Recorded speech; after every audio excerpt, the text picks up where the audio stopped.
El zumbido de un motor a reacción es promesa de nuevos destinos, de reencuentros, de escape. Pero para un hombre en el vuelo 782 de Starlink Airlines de Londres a Nueva York, esa promesa estaba a punto de romperse. Pensó que su objetivo era solo una adolescente tranquila en el asiento 14B. Pensó que su crueldad, alimentada por prejuicios y un sentimiento de derecho, pasaría desapercibida a 35.000 pies de altura. Lo que no sabía era que el padre de la niña no la estaba esperando simplemente en el aeropuerto.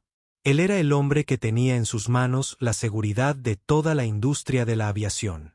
Y estaba a punto de descargar todo el peso de ese poder en un solo vuelo para una sola pasajera, su hija.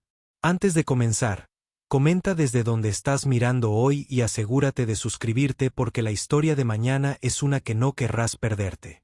Ahora, entremos en materia. El aire en la cabina del Boeing 777 era una mezcla estéril y reciclada de anticipación y agotamiento. El vuelo 782 de Starlink Airlines llevaba 3 horas de viaje transatlántico. Un dardo plateado que corta el azul profundo e infinito por encima de las nubes. Para Amara Thorne, de 17 años, acurrucada en el asiento 14B, era un limbo familiar. Un artista ávido. Tenía su cuaderno de dibujo abierto sobre la bandeja de su mesa, un par de auriculares premium antirruido sobre sus oídos y el mundo reducido a la fina punta de su lápiz de grafito. Estaba dibujando el ala del avión, capturando la elegante curva de su ingeniería contra el imposible telón de fondo del espacio. El hombre del siglo XIV, sin embargo, era una nota discordante en su pacífica soledad. Su nombre era Robert Caldwell, un hombre de unos 50 años con un rostro que parecía permanentemente agrio, como si acabara de morder un limón. Desde el momento en que pasó junto a ella para llegar a su asiento, resoplando con teatral impaciencia, se había convertido en una presencia desconcertante. Se había quejado en voz alta con la azafata sobre las condiciones estrechas de su asiento de clase económica premium. Había golpeado su maletín en el compartimento superior con una fuerza innecesaria y se había asegurado de suspirar profundamente cada pocos minutos. Sus interacciones iniciales con Amara fueron una clase magistral de agresión pasiva. Cuando ella le preguntó cortésmente si necesitaba ayuda para acomodarse la chaqueta, él la miró con desdén, sus ojos recorrieron su piel oscura y las trenzas que caían en cascada sobre sus hombros. «Puedo ocuparme de mis propios asuntos, gracias», espetó, y su tono sugería que la oferta era una impertinencia. Mara, una joven negra y con mucha experiencia, estaba acostumbrada a navegar por las corrientes sutiles y evidentes de los prejuicios. Sintió el cambio de ambiente cuando ella, una joven negra, se sentó en una cabina premium. Había visto las miradas dubitativas, las suposiciones. Su padre, el doctor Marcus Thorne, siempre le había enseñado a comportarse con una gracia invencible para hacer la calma en cualquier tormenta. Así que simplemente le dedicó al señor Caldwell un pequeño y cortés asentimiento y se refugió en su propio mundo. Pero el señor Caldwell parecía decidido a romper sus defensas. Invadió su espacio, con el codo constantemente deslizándose por el reposabrazos. Soltó un sonoro bufido teatral cuando ella abrió una pequeña bolsa de almendras de cortesía, murmurando lo suficientemente alto como para ser escuchado. Hay gente que no tiene en cuenta las alergias. El primer punto de fricción importante llegó cuando la azafata, una amable mujer llamada Sara con una cálida sonrisa, vino a tomarles nota de las bebidas. «Señorita», preguntó Sara, inclinándose hacia Amara. «Solo un pelirrojo. Cerveza, por favor», dijo Amara brevemente, levantándose los auriculares. Sara sonrió y luego se giró hacia el señor Caldwell. «¿Y para usted, señor?» No miró a Sara. Miró a Amara. «Tomaré un café, solo, y me aseguraré de que esté caliente. No soporto el agua tibia para fregar que algunas aerolíneas intentan hacer pasar últimamente». Su mirada se detuvo en Amara un segundo de más. Una sonrisita de suficiencia se dibujaba en sus labios, como si acabara de pronunciar una frase ingeniosa en una obra que solo él veía. Amara sintió un nudo familiar en el estómago. Era el cansancio de tener que descifrar constantemente la intención para determinar si un insulto era imaginario o real. Pero esto parecía intencionado, deliberado. Volvió a ponerse los auriculares, subió el volumen de su lista de reproducción de baja fidelidad y se concentró en los intrincados detalles del motor a reacción de su boceto. Era una maravilla del ingenio humano, un símbolo de orden y precisión. Era todo lo que el hombre a su lado no era. Una hora después, las luces de la cabina. Las luces se atenuaron para que los pasajeros descansaran. Un suave resplandor emanaba de las pantallas de entretenimiento personal. Amara, absorta en su dibujo, se movió ligeramente en su asiento para ver la página desde un mejor ángulo. Al hacerlo, su codo rozó suavemente el brazo del señor Caldwell. Fue un roce mínimo, un fugaz contacto de tela contra tela. Su reacción fue instantánea y explosiva. «Cuidado», siseó, apartando el brazo como si se hubiera quemado. Su voz, sin embargo, era lo suficientemente aguda como para atravesar el zumbido de la cabina. Amara se estremeció y se bajó los auriculares. «Lo siento mucho», dijo con voz sincera. «No fue mi intención». «Claro que no», se burló, con los ojos entrecerrados. «Todos sois iguales. No existe concepto de espacio personal torpe». El insulto quedó suspendido en el aire, denso y vil. «Ustedes». Ya no era sutil. Era una declaración. El corazón de Amara latía con fuerza contra sus costillas. La calma que su padre le había enseñado se sentía a 1.000.000 de kilómetros de distancia. «Dije que lo sentía», repitió, con la voz más firme esta vez, negándose a encogerse bajo su mirada. «Fue un accidente. Un accidente que parece ocurrir a menudo». Él replicó, inclinándose hacia ella ahora, su voz un susurro venenoso, empujando, dando codazos. «Siempre tienes que hacerte notar. ¿Verdad?». Algunos pasajeros cercanos comenzaron a moverse, percibiendo el giro desagradable de la conversación. Un hombre al otro lado del pasillo bajó su periódico, con el ceño fruncido por la preocupación. La azafata, Sara, que había estado recogiendo bandejas unas filas más arriba, notó la tensión y comenzó a caminar hacia ellos. Amara sostuvo su mirada, negándose a ser ella quien apartara la mirada. «Creo que se equivoca sobre quien se hace notar, señor». El desafío en su voz, tranquila pero clara, pareció enfurecerlo aún más. Su rostro, ya rubicundo, se tornó carmesí. Vio a Sara acercarse por el rabillo del ojo, y fue como si un interruptor se activara en su cerebro. Quería intensificar su ataque, afirmar su dominio antes de que ella pudiera intervenir. Bajó la vista hacia la taza llena de café negro caliente que reposaba sobre su bandeja. Luego miró el cuaderno de bocetos de Amara, la página blanca y limpia llena de sus líneas cuidadosas y precisas, y con un movimiento repentino y feroz, cogió la taza. El mundo pareció ralentizarse, contrayéndose al espacio de un solo asiento de avión. Por una fracción de segundo, Amara vio su intención reflejada en la fría furia de sus ojos. No hubo vacilación, ni un atisbo de duda. Solo hubo una determinación maliciosa. No se limitó a derramar el café. Lo tiró. Con un movimiento de muñeca, envió el líquido negro hirviente en un arco por el aire. No iba dirigido a su cuaderno de bocetos ni al suelo. Iba dirigido a ella. El café, aún, el vapor que salía de la olla la golpeó en el muslo y la mano. El dolor fue inmediato y abrasador, una descarga eléctrica aguda que la hizo gritar. Era un dolor que se sentía caliente y frío a la vez, un profundo ardor que irradiaba por su piel. El líquido oscuro empapó sus vaqueros al instante, pegando la tela caliente y húmeda a su pierna.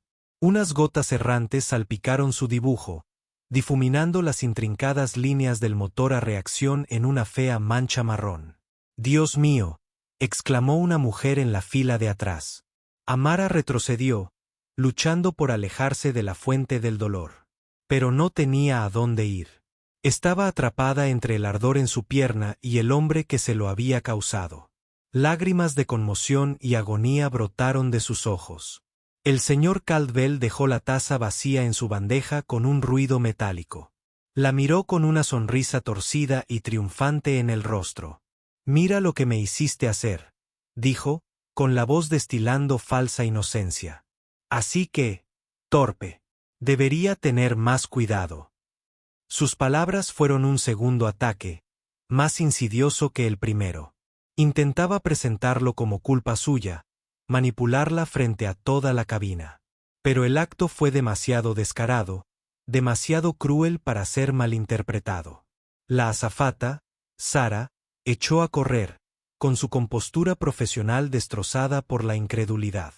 «Señor», gritó al llegar a la fila. Vio a Amara agarrándose la pierna, con el rostro pálido de dolor y la mancha oscura extendiéndose por sus vaqueros. «¿Qué pasó?» «La chica me golpeó el brazo», dijo Caldwell con suavidad, ya construyendo su mentira. «Me sobresalté. Fue un accidente».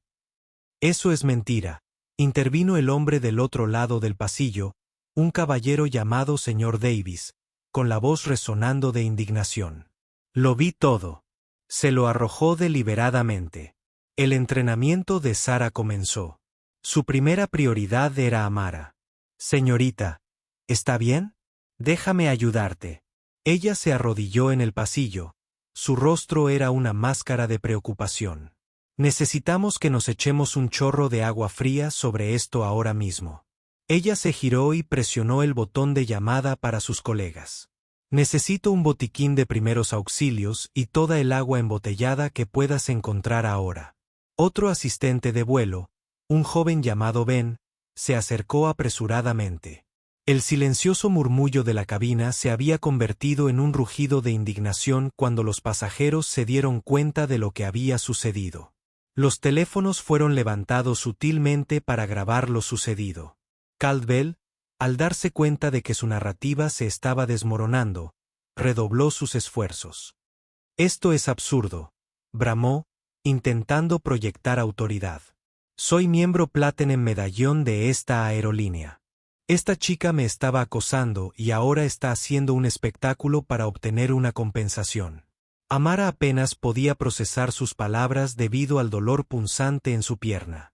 La quemadura fue profunda y una ola de náuseas la invadió. Sara y Ben intentaban ayudarla suavemente a levantarse para trasladarla a la cocina. «Vamos a llevarte atrás, cariño», dijo Sara suavemente. «Nosotros nos encargaremos de ti».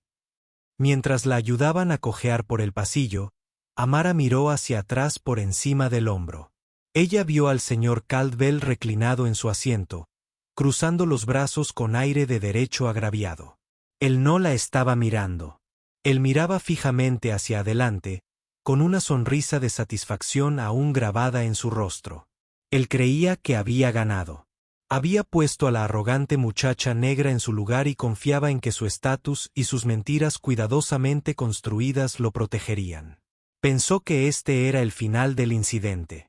Pero cuando Amara llegó al relativo santuario de la galera, las lágrimas de dolor comenzaron a mezclarse con una ira fría y creciente. Pensó en su padre. Él no era un padre cualquiera. Había pasado toda su vida dedicado a las reglas, a la seguridad y a las consecuencias. Creía que cada acción, especialmente en el entorno estrictamente controlado de un avión, tenía una reacción. Sara estaba empapando paños en agua fría y presionándolos suavemente contra la pierna de Amara. «Hemos notificado al capitán», dijo, intentando tranquilizarla. «Nos tomamos esto muy en serio». Amara asintió, mordiéndose el labio para no volver a gritar. El dolor era intenso, pero la humillación era peor. La crueldad despreocupada, la absoluta certeza de que podía salirse con la suya. Esa era la verdadera herida. Respiró hondo, estremeciéndose. «¿Puedo usar el teléfono de a bordo?», preguntó con voz temblorosa pero resuelta. «Necesito hacer una llamada». Sara pareció sorprendida. «Suele ser para emergencias, cariño, y es muy caro». Amara sostuvo su mirada y por primera vez, Sara vio algo más allá del dolor en los ojos de la joven. Era una determinación férrea que parecía mucho mayor que sus 17 años. «Esto es una emergencia», dijo Amara, bajando la voz, ganando una fuerza que silenció la cocina. «Y te aseguro, tú, mi padre, cubrirás los gastos». El teléfono satelital a bordo se sentía pesado y extraño en la mano de Amara en el ambiente estrecho y estéril de la cocina, rodeada por los rostros silenciosos y preocupados de la tripulación. El acto de hacer una llamada se sentía monumental. Era una violación de las reglas tácitas de los viajes aéreos, una línea directa desde este tubo metálico sellado al mundo de abajo. Ben, el auxiliar de vuelo, tuvo que obtener la autorización del capitán para activar el teléfono para un pasajero. El capitán, un piloto experimentado llamado David Chen, ya había sido informado por Sara y había escuchado los testimonios de los pasajeros transmitidos por la tripulación. Había registrado el incidente como una amenaza de nivel 2, comportamiento físicamente abusivo, y ya había comenzado el proceso de notificar al control de tierra de Starlink Airlines sobre un disturbio a bordo. Cuando recibió la solicitud del teléfono satelital, la autorizó sin rechistar. Algo en la descripción de la tripulación de la serena dignidad de la chica y la agresión impenitente del hombre le dijo que esto estaba lejos de terminar. Amara marcó el número de memoria. Era un número privado. Línea, una que solo usaría en una verdadera crisis. Al sonar el teléfono, una extraña calma la invadió. El dolor punzante en la pierna seguía ahí, un recordatorio constante y palpitante de la violación. Pero su mente estaba despejada. Contestaron al segundo timbre. Torne. La voz era profunda, tranquila y reconocible al instante. Era la voz que le había leído cuentos antes de dormir. La voz que le había explicado la física del vuelo cuando tenía 10 años, y la voz que ayer mismo le había dicho que estaba orgulloso de ella. Dr. Marcus Torne. Papá, dijo Amara, y su voz se quebró. Esa sola palabra transmitía todo el dolor, la conmoción y el miedo que había estado conteniendo. Amara, ¿qué pasa? ¿Dónde estás? La calma en su voz fue reemplazada al instante por una aguda preocupación. Conocía ese número. Sabía lo que significaba para ella llamarlo. Estoy en el avión. Vuelo 782. Logró decir, mientras las lágrimas corrían silenciosamente por su rostro. Un hombre. Me tiró café encima. Café caliente a propósito. Hubo una pausa al otro lado de la línea, pero no fue una pausa de inacción. Fue el silencio de un potente motor en marcha. Amara prácticamente podía oír cómo giraba su mente, procesando, analizando y formulando un plan. Sara le colocó suavemente otra compresa fría en la pierna, ofreciéndole un silencioso gesto de apoyo. ¿Estás herida? Su voz era baja y controlada, pero cargada de una furia apenas contenida. Sí, mi pierna y mi mano. Me duele, papá. Dijo cosas horribles. Lo hizo porque soy negro. Las palabras salieron atropelladamente. La cruda verdad, finalmente dicha en voz alta. Otra pausa. Más larga esta vez. Cuando volvió a hablar, su voz se transformó. Ya no era solo su padre. Era la voz del Dr. Marcus Torne, administrador adjunto de la Administración Federal de Aviación a cargo de la Oficina de Seguridad Aérea. Era la voz que se ganaba el respeto de directores ejecutivos de aerolíneas, investigadores federales y controladores aéreos de todo el país. Amara me escuchó con mucha atención, dijo, con un tono preciso y autoritario. ¿Cómo se llama el hombre que hizo esto? No sé su nombre. Está en el asiento 14C. Es mayor, blanco, con traje gris. Bien. ¿La tripulación está contigo? Sí, están siendo muy amables. Bien. Póngame con la azafata jefe. Amara miró a Sara, quien la observaba con ojos muy abiertos y compasivos. Mi padre quiere hablar contigo, susurró, entregándole el teléfono. Sara lo tomó con una expresión entre confusión y deferencia. Hola, soy Sara Jennings, La sobrecargo del vuelo 782. ¿Con quién estoy hablando? Señorita Jennings, dijo la voz del otro lado, e incluso a través del pequeño altavoz del teléfono, tenía un inconfundible peso de autoridad. Este es el doctor Marcus Thorne. Soy el administrador adjunto de seguridad de la aviación de la FAA. También soy el padre de la joven que acaba de ser agredida en su avión. Los ojos de Sara se abrieron con asombro y reconocimiento. Ella conocía ese nombre. Todo el mundo en la industria aérea conocía ese nombre. Fue como si un policía recibiera una llamada del fiscal general. Ella se puso de pie un poco más derecha. Doctor Thorne. Señor, lamento mucho lo sucedido. Tenemos la situación bajo control y estamos brindando primeros auxilios a su hija. Se ha notificado al capitán y estamos siguiendo el protocolo. Lo aprecio, señorita Jennings, dijo Marcus con voz fría como el hielo. Pero ahora estamos yendo más allá del protocolo estándar. Actualmente estás en el espacio aéreo internacional, pero pronto ingresarás al espacio aéreo estadounidense. Cuando lo haga, el Centro de Control de Tráfico Aéreo de Nueva York se pondrá en contacto con su capitán con un conjunto específico de instrucciones. Debe seguir esas instrucciones al pie de la letra sin desviarse. ¿Está entendido, señor? Yo sí, entendido. Se lo transmitiré al capitán Chen inmediatamente. En segundo lugar, quiero que se identifique el asalente. Revise su manifiesto de pasajeros para ver al hombre en el asiento 14C. Quiero su nombre ahora mismo, señor. Ben ya estaba buscando la tableta que contenía el manifiesto de vuelo. En tercer lugar, bajo ninguna circunstancia se le debe servir más alcohol a ese hombre. No deberá abandonar su asiento a menos que sea escoltado por un miembro de la tripulación. Si se vuelve verbal o físicamente agresivo de cualquier manera, tiene mi autorización total para utilizar todas las restricciones necesarias y su tripulación contará con el apoyo total de mi oficina. ¿Lo entiendes? La implicación era clara. El doctor Thorne les estaba dando respaldo federal para manejar la situación con tolerancia cero. Sí, señor. Absolutamente. Ben regresó y le mostró a Sara el nombre que estaba en la tableta. El pasajero en el 14C es Robert Caldwell, informó Sara por teléfono. Robert Caldwell, repitió el doctor Thorne lentamente, mientras el nombre parecía solidificarse en un objetivo. Gracias, señorita Jennings. Por favor devuélvele el teléfono a mi hija. Sara le devolvió el teléfono a Amara.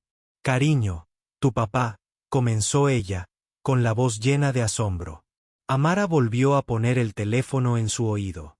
Papá, estoy aquí, cariño. Ahora solo queda escuchar a la tripulación. Ellos van a cuidar de ti. Me encargo de todo lo que ocurre sobre el terreno. Todo. Cuando aterrices, estaré allí. Te amo. Yo también te amo, papá. La línea se cortó. Amara le devolvió el teléfono a Sara. La atmósfera en la cocina había cambiado por completo. Los auxiliares de vuelo ya no tenían que lidiar simplemente con un pasajero rebelde.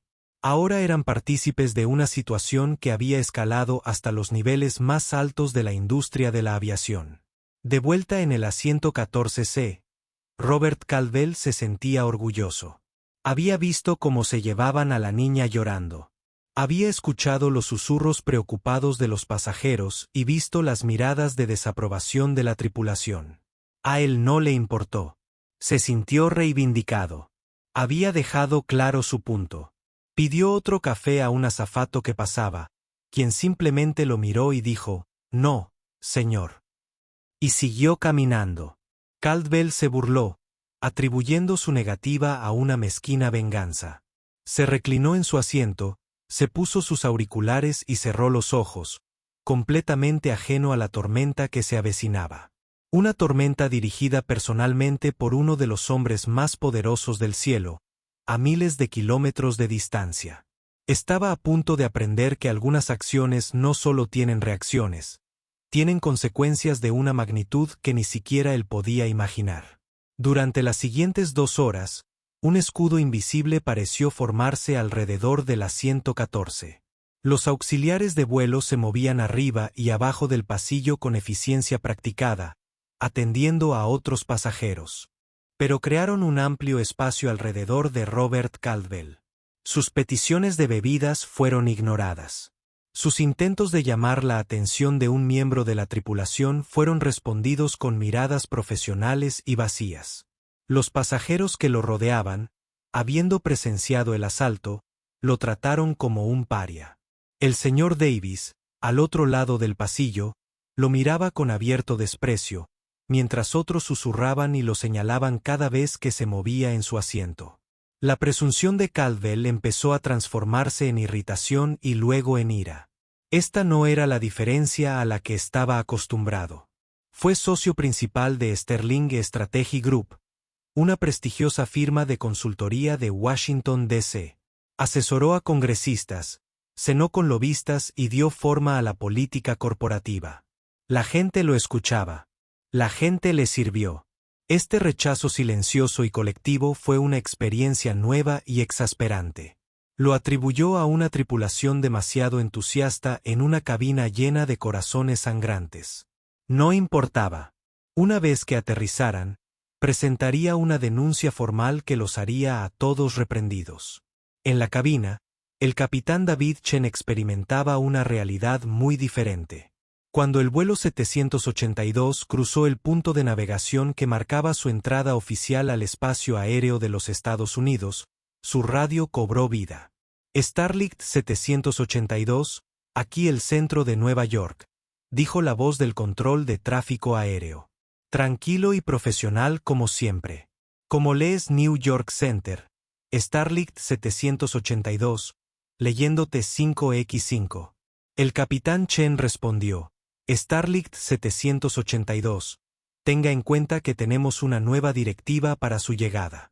Debe mantener su rumbo actual. Al acercarse al aeropuerto JFK, será redirigido. No se dirigirá a su puerta asignada en la Terminal 4. Repito, no procederás a la Terminal 4. Serás dirigido a la zona de estacionamiento designada en el perímetro noroeste del aeropuerto. Reconocer. La sangre del capitán Chen se heló. La zona noroeste no era un área para pasajeros. Era un parche aislado y remoto de concreto usado para descongelar en invierno aviones con graves problemas de mantenimiento o para operaciones de las fuerzas del orden y de agencias federales. Dirigir un vuelo comercial lleno de pasajeros era algo inaudito, salvo que hubiera una amenaza de bomba o un secuestro. El centro de Nueva York confirma que el vuelo Starlink 782 está siendo redirigido a la zona de estacionamiento del noroeste. Preguntó con voz tensa. Eso es afirmativo. Starlink 782.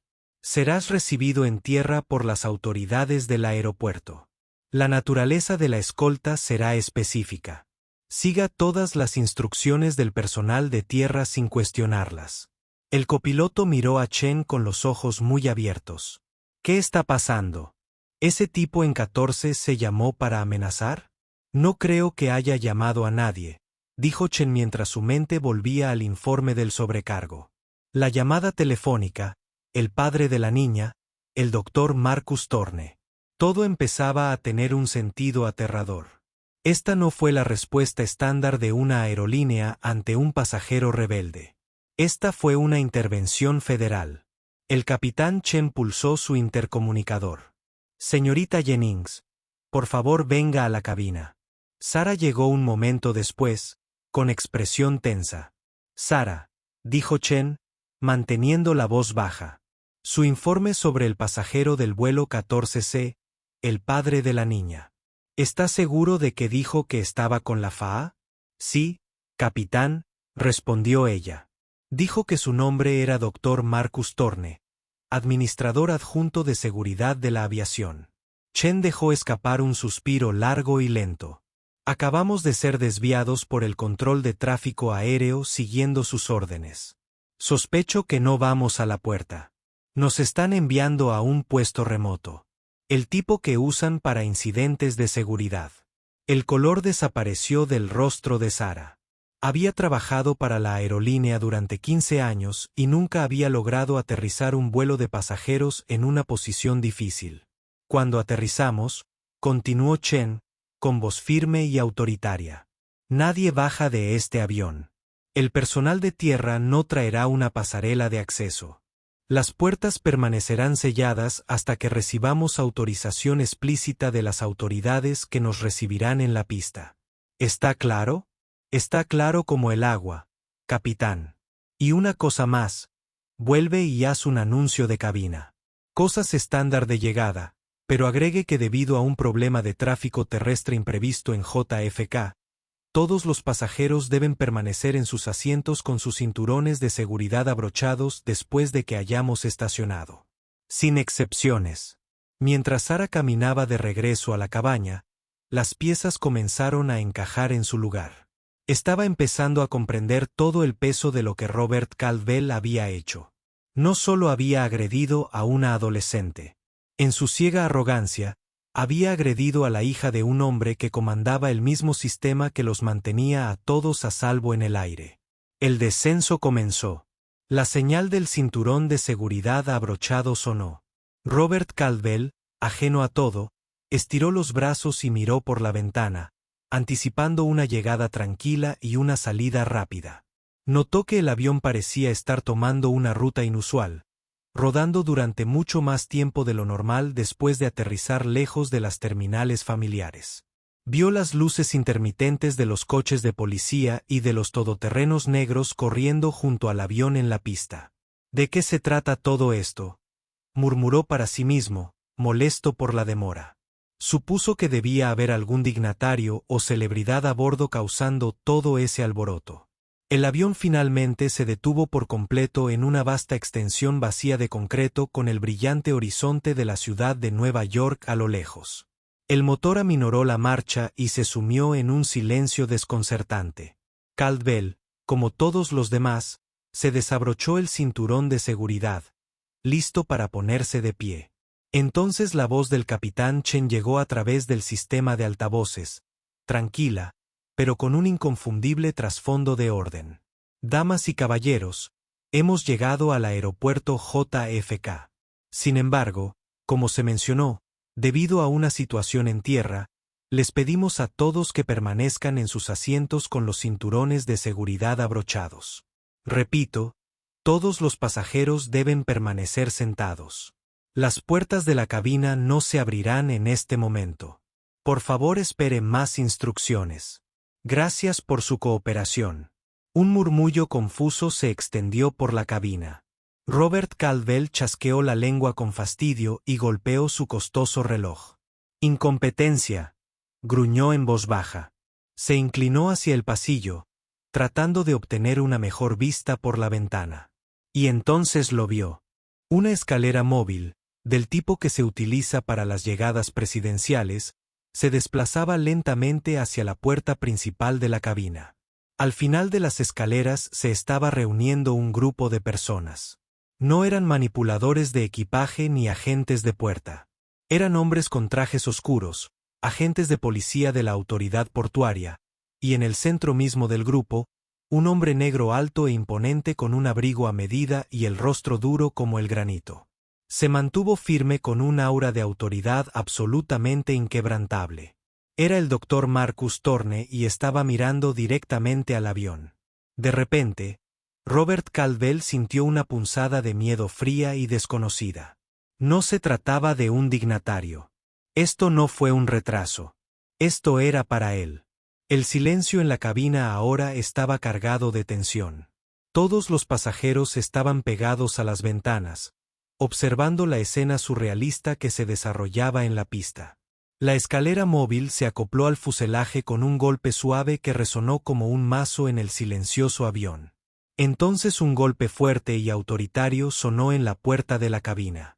Sarah Jennings respiró hondo, se alisó el uniforme y lo abrió.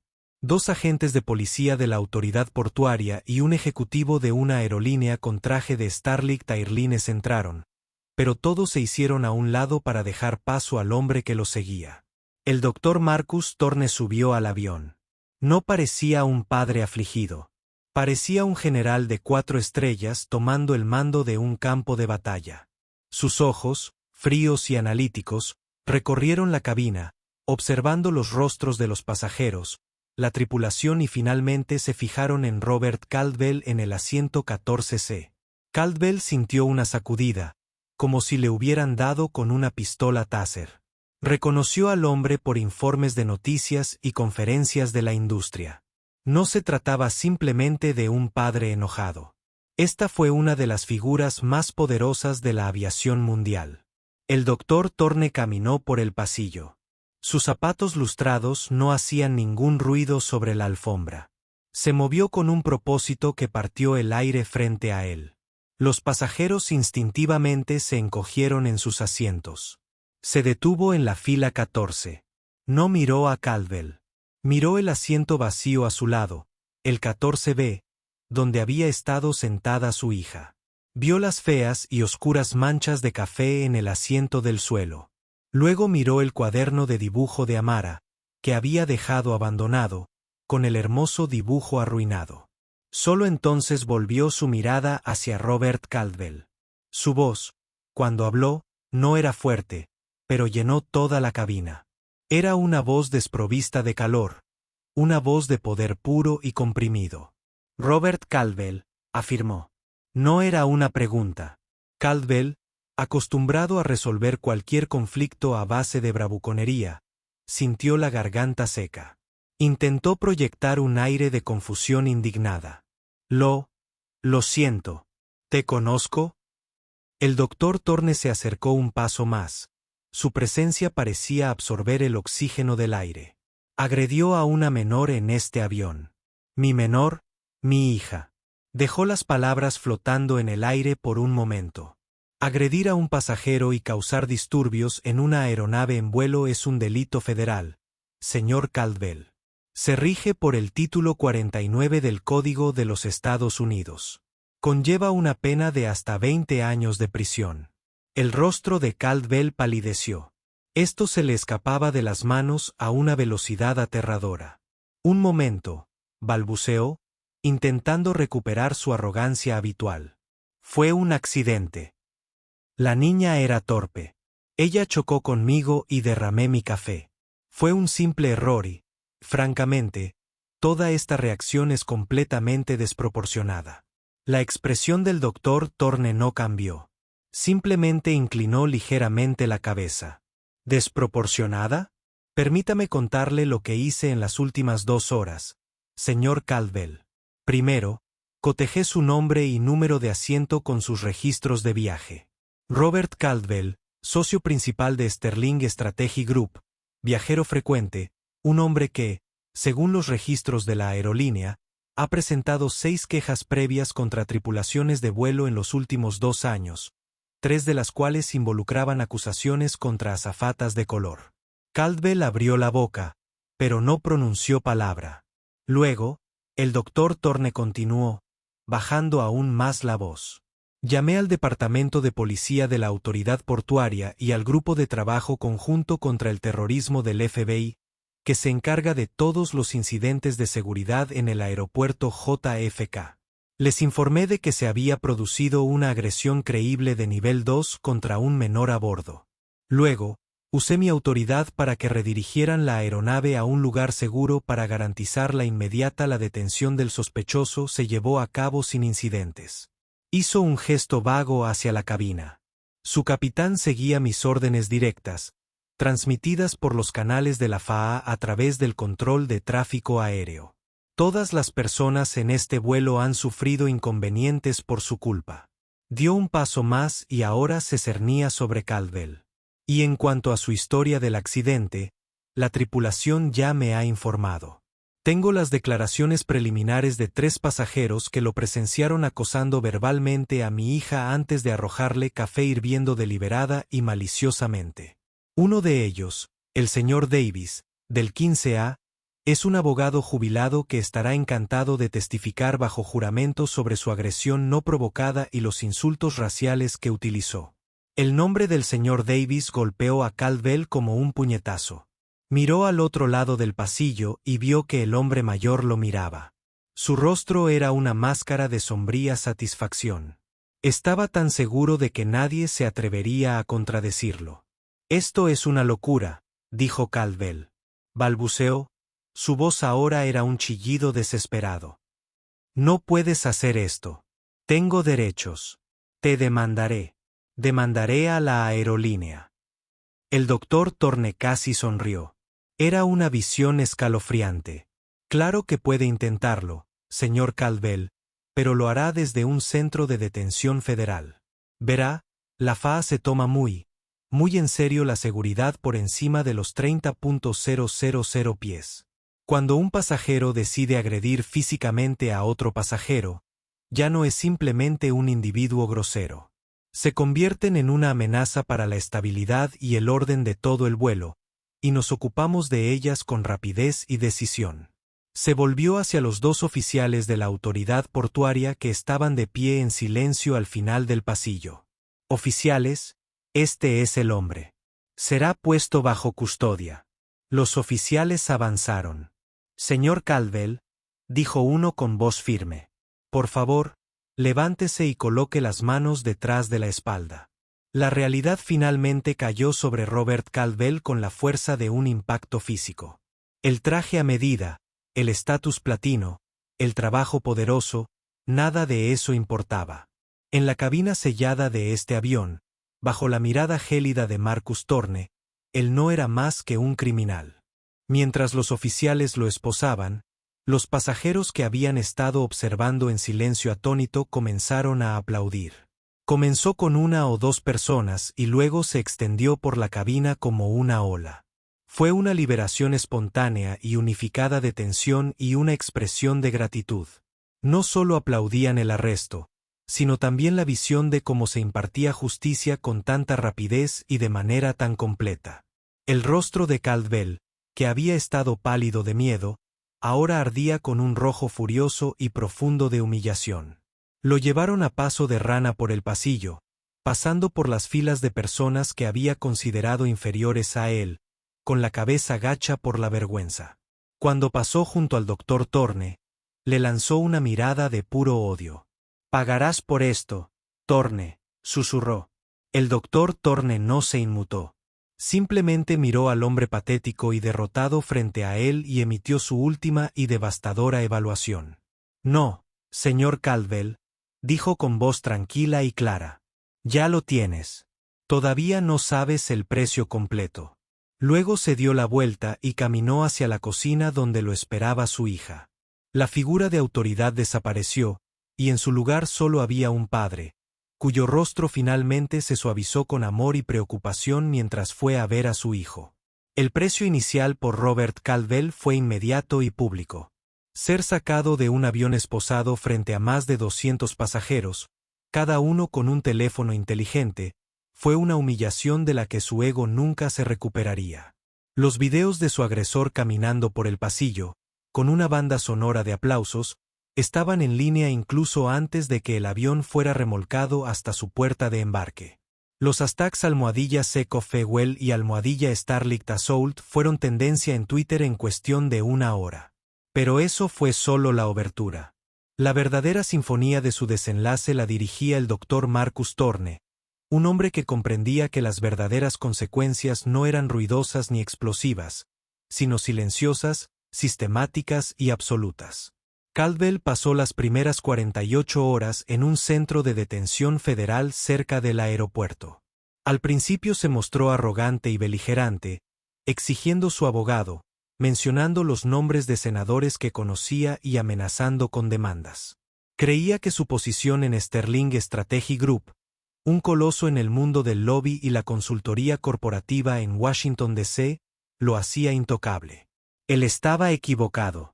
Su primera llamada fue al socio gerente de su empresa, un hombre llamado Julian Croft.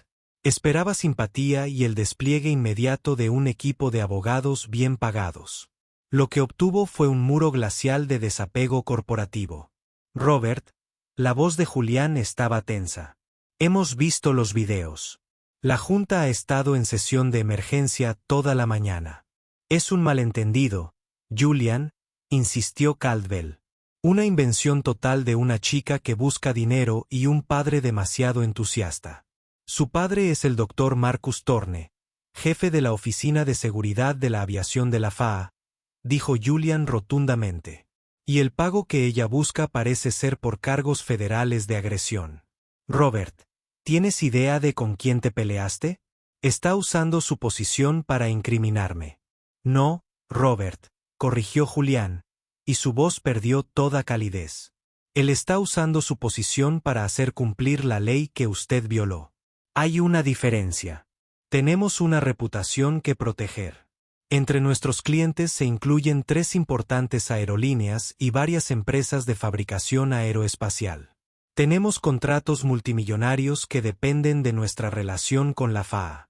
Tener un socio de alto rango acusado de agredir a la hija del jefe de seguridad de la FAA en un vuelo comercial no es lo ideal. La palabra ideal era una daga. En su mundo, significaba catastrófico. Entonces, ¿qué estás diciendo? Caldwell preguntó, sintiendo un nudo de miedo en el estómago.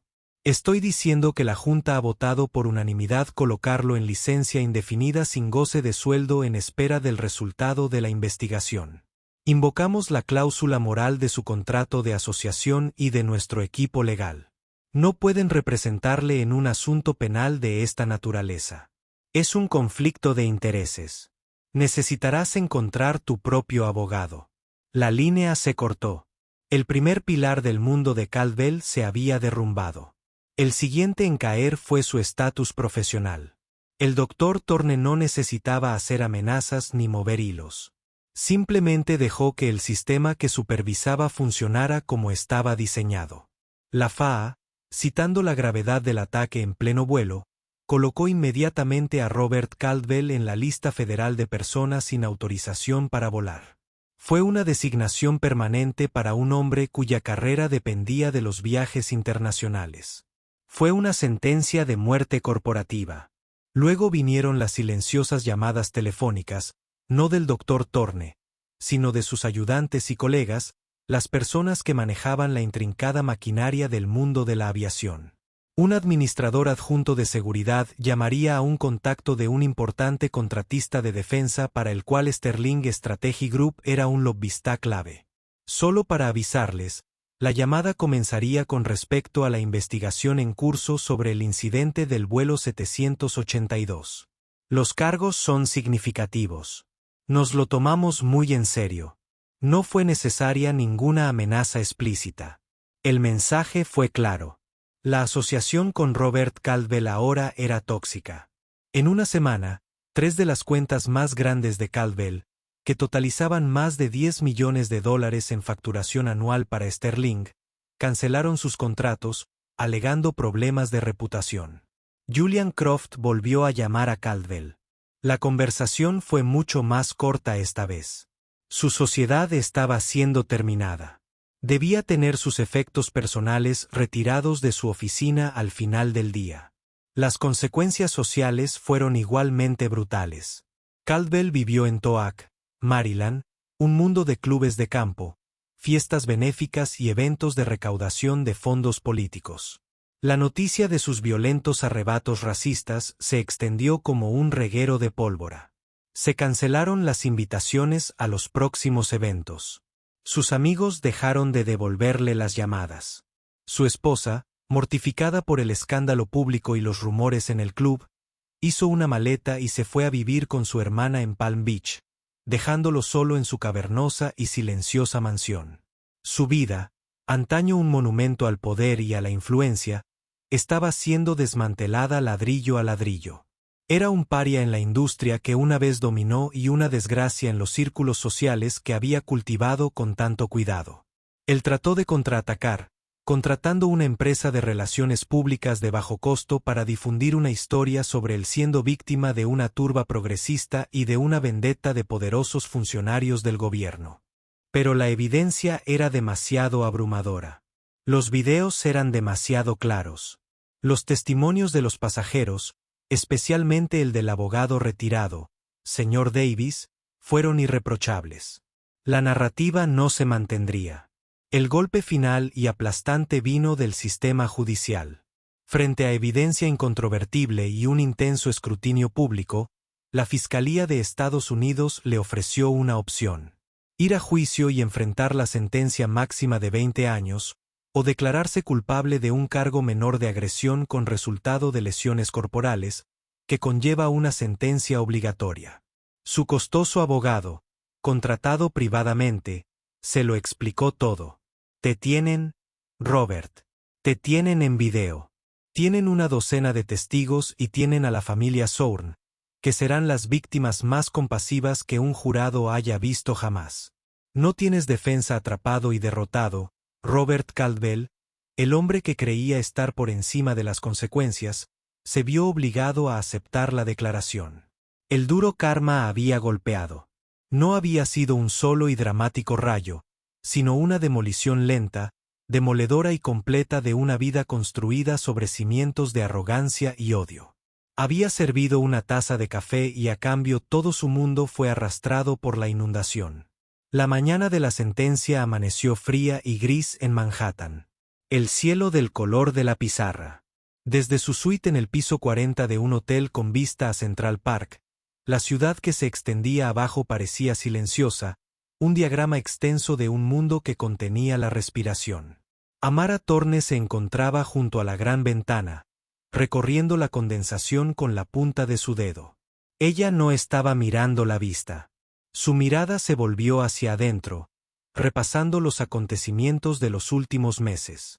El viaje desde una niña aterrorizada en la cocina de un avión hasta la joven mujer que es hoy.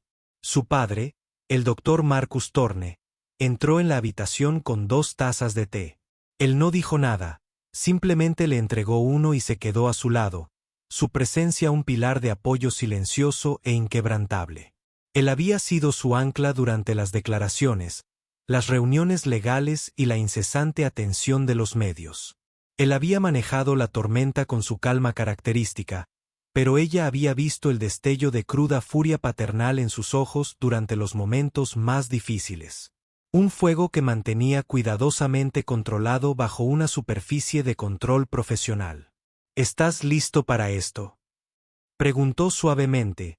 Su voz era un murmullo bajo que se sentía más que se oía. Amara tomó un sorbo de té caliente, dejando que la fortaleciera. Ella se apartó de la ventana, con los ojos claros y decididos. «Lo soy», dijo ella.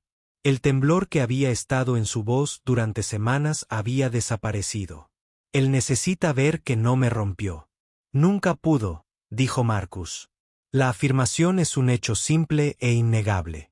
Lo que estás haciendo hoy es elegir hablar.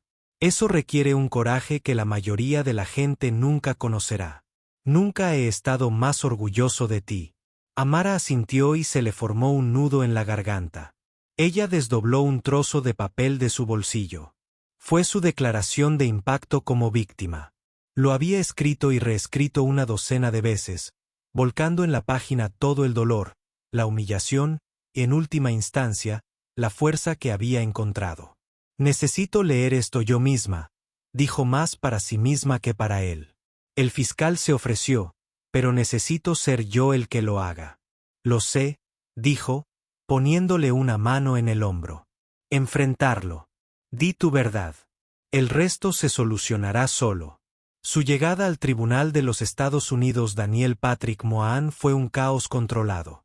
Un grupo de reporteros y fotógrafos se abalanzó sobre su automóvil negro en el momento en que se detuvo frente a la acera. Una cacofonía de preguntas gritadas y destellos de cámaras. «Amara, ¿cómo te sientes? Doctor Thorne, ¿es cierto que utilizó su influencia? ¿Qué tipo de frase estás esperando?». El doctor Thorne guió a Amara a través de la multitud, su gran cuerpo como escudo contra las lentes y micrófonos intrusivos. Él no frunció el ceño ni empujó. Simplemente se movió con un propósito implacable que pareció dividir a la multitud. Amara mantuvo la cabeza en alto, sus ojos fijos en los escalones del juzgado, negándose a dejar que la vieran como una mera víctima a la que mirar boquiabierta. Ella fue partícipe de su propia justicia. La sala del tribunal en sí era una cámara imponente de madera oscura y solemne tradición. El aire estaba cargado de anticipación. Amara y su padre ocuparon sus asientos en la primera fila, directamente detrás de la mesa de la fiscalía. Unas filas más atrás pudo ver los rostros amables y familiares de Sarah Jennings, la sobrecargo del vuelo 782, y del abogado jubilado señor Davis. Ambos habían venido a dar testimonio, ofreciendo su apoyo silencioso. Luego lo hicieron entrar. Robert Caldwell entró por una puerta lateral, flanqueado por su abogado. El cambio que se produjo en él fue asombroso. El hombre arrogante y de cara rubicundo del avión había desaparecido. En su lugar había una figura gris y demacrada. Su costoso traje, que antaño había sido un símbolo de su poder, ahora parecía burlarse de él, colgando holgadamente de su disminuido cuerpo. Sus ojos estaban hundidos y recorrían la habitación antes de fijarse en la superficie pulida de la mesa de defensa. Parecía angustiado, un fantasma de lo que había sido, cumpliendo ya una condena de por vida de humillación. Cuando comenzó el proceso y llegó el momento de su alegato, su voz era un susurro seco y quebrado. Culpable. La palabra tan pequeña pareció costarle todo. Antes de que el juez pronunciara sentencia, el fiscal anunció: Su señoría, la víctima, la señorita Amara Thorne, desea leer su propia declaración de impacto ante el tribunal. La jueza Anconelli, una mujer formidable de ojos agudos e inteligentes, asintió con gravedad. Señorita Thorne, puede acercarse al auditorio. Un silencio cayó sobre la sala del tribunal. Amara avanzó, cada paso firme y deliberado. Colocó su papel sobre el atril, pero apenas lo miró. Ella miró directamente al hombre que la había agredido. Mi nombre es Amara Thorne, comenzó, su voz clara y fuerte, resonando en la habitación silenciosa. Hace 6 meses, yo era solo una chica en un avión dibujando en mi cuaderno de bocetos. Estaba emocionado de volver a casa para ver a mi familia. Ese día, el señor Robert Caldwell me quitó esa sensación de emoción y seguridad. No solo me derramó café encima. Ese es el lenguaje estéril y sin sangre de un documento legal. Eligió usar una bebida humeante como arma. Él decidió verterlo sobre mi pierna y mi mano, causándome quemaduras secundarias porque accidentalmente le rocé el brazo. Ella hizo una pausa, con la mirada firme. Caldwell se estremeció, obligado a escuchar. El dolor físico era inmenso. Continuó. Tendré una cicatriz en mi pierna por el resto de mi vida. Pero la herida más profunda, la que ha costado más sanar, fue la razón por la que lo hizo. No vio a ninguna persona en el asiento junto a él. Él vio un objetivo. Él me llamó ustedes. Me tiró café encima porque creía que mi presencia, mi mera existencia, era una molestia. Lo hizo porque soy una joven negra. Y en su mundo, eso significaba que yo era menos que él, que era torpe, que no valía nada. Las lágrimas brotaron de sus ojos, pero ella se negó a dejarlas caer. Durante semanas después, tuve miedo. Tenía miedo de estar en lugares concurridos. Tuve pesadillas con el olor del café, con la mirada de odio puro en sus ojos. Quería hacerme sentir pequeño. Y por un tiempo, lo logró. Me hizo sentir como si el color de mi piel fuera un objetivo pintado en mi espalda. Pero entonces, dijo, y su voz se elevó con un poder renovado. Me di cuenta de que mi miedo era lo que él quería. Mi silencio fue su victoria y no le voy a dar eso. Mi piel no es un objetivo. Es un regalo. Mi presencia no es una molestia. Es mi derecho. Y mi voz no es algo que se pueda silenciar. Es algo que merece la pena escuchar. Ella apartó la mirada de Caldwell y luego volvió su atención hacia el juez. No estoy aquí hoy pidiendo venganza, señoría. Estoy aquí pidiendo justicia y que se envíe un mensaje.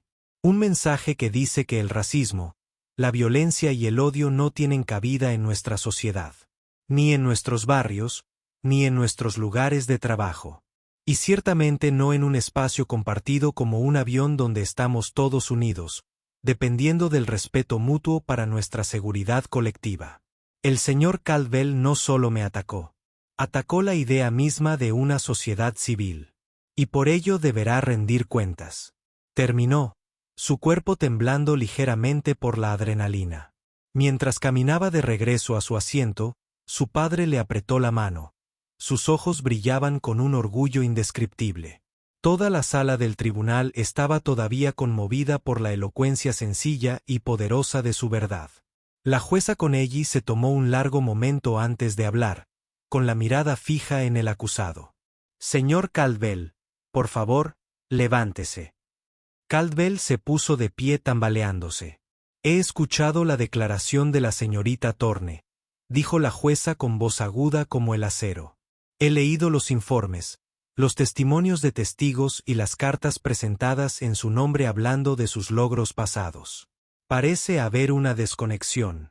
El hombre descrito en esas cartas, un líder comunitario, un filántropo, un capitán de industria, no se parece en nada al hombre que cometió el vil acto de crueldad a bordo del vuelo 782. Sus abogados argumentan que se trató de un lapsus momentáneo de juicio, una aberración provocada por el estrés. No creo que un acto de tan específica malicia surja de la nada. Crece a partir de una semilla de prejuicio que ha sido regada y nutrida en la oscuridad durante años. Simplemente te sentiste en ese momento lo suficientemente poderoso y seguro como para dejarlo salir a la luz. Ella cogió un documento. Usted fue un hombre de inmenso privilegio e influencia. Viajaste por el mundo con comodidad y te ganaste el respeto en los pasillos del poder. El 16 de abril, usted decidió utilizar ese poder no para dirigir ni inspirar, sino para atormentar y herir a una muchacha de 17 años. No se limitó a derramar café, señor Caldwell. Derramaste veneno, el veneno del odio y la intolerancia. Lo hiciste en un tubo de metal presurizado a 35.000 pies de altura. Un lugar donde la civilidad y el respeto mutuo son primordiales para la seguridad de todos a bordo. Sus acciones constituyeron una profunda traición a esos principios. La jueza se inclinó hacia adelante y lo miró fijamente. Las consecuencias de sus acciones han sido rápidas y severas, y muchos dirían que eso es justicia suficiente. Continuó. Ha perdido su carrera, su reputación y su lugar en la sociedad. Pero el deber del tribunal no es solo reconocer las consecuencias, sino imponerlas. Debe transmitirse el mensaje de que tal comportamiento no será tolerado, ni en nuestros cielos ni en nuestro país. Por lo tanto, de conformidad con su acuerdo de culpabilidad, este tribunal lo condena a 18 meses en un centro penitenciario federal.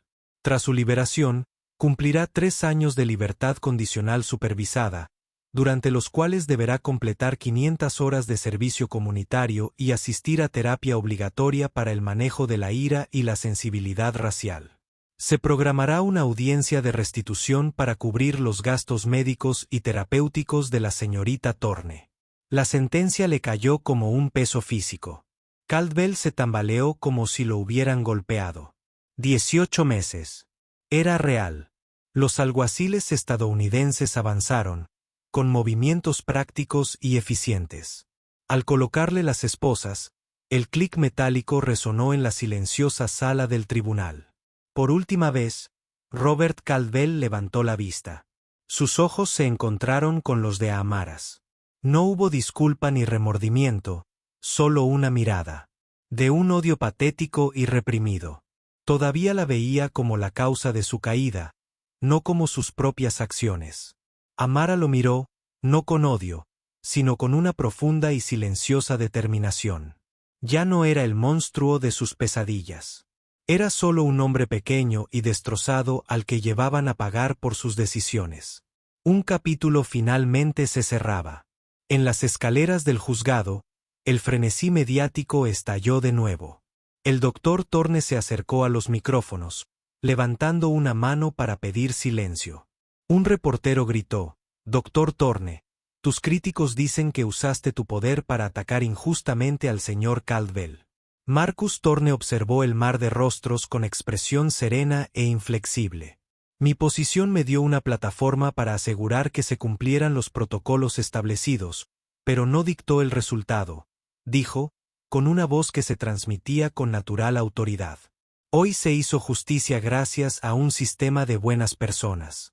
Se hizo justicia gracias a la valentía de pasajeros como el señor Davis, que se negaron a ser espectadores silenciosos. Se hizo justicia gracias a la profesionalidad de la tripulación de vuelo, Sarah Jennings, Ben Carter y el capitán Chen, que priorizaron la seguridad de su pasajero por encima de todo. Se hizo justicia gracias a un fiscal que creyó en el caso y un juez que defendió la ley. Mi único papel en esto fue el que siempre me ha importado más: ser padre de mi hija. Otro reportero se volvió hacia Amara. Amara, después de todo esto, ¿qué mensaje tienes para otros jóvenes que podrían enfrentarse a algo así? Amara dio un paso al frente con voz firme. Mi mensaje es simple, dijo, hablando no a las cámaras, sino a las innumerables personas que podrían estar observando. No dejes que el odio de nadie te haga dudar de tu propio valor. Nunca dejes que te hagan sentir pequeño. Tu voz es más poderosa de lo que crees. Úsala. Di tu verdad, aunque tiemble. Dicho esto, su padre la rodeó con el brazo. Se alejaron del clamor y bajaron las escaleras, dejando atrás el juzgado y los restos de la vida de Robert Caldwell. El cielo gris y frío comenzaba a despuntar, y un rayo de sol se filtraba entre las nubes, iluminando su camino hacia el aire limpio y abierto. Esa es la increíble historia de cómo un solo acto de arrogancia racista en un avión condujo a un ajuste de cuentas total y absoluto. Es un poderoso recordatorio de que la persona a la que maltratas podría estar conectada con un mundo que ni siquiera puedes imaginar. Robert Caldwell se creía intocable, pero aprendió que el karma, a veces con un poco de ayuda del jefe de seguridad aérea, siempre cobra su deuda. Esta historia demuestra que el odio y los prejuicios no tienen cabida en nuestra sociedad, y menos a 10.600 metros de altura. ¿Qué te pareció la justicia rápida impartida en esta historia? Cuéntame tu opinión en los comentarios. Si te conmovió esta historia de karma y consecuencias, dale a me gusta. Comparte este video con alguien que necesite verlo. Y lo más importante, asegúrate de estar suscrito al canal con las notificaciones activadas para no perderte nuestro próximo drama de la vida real.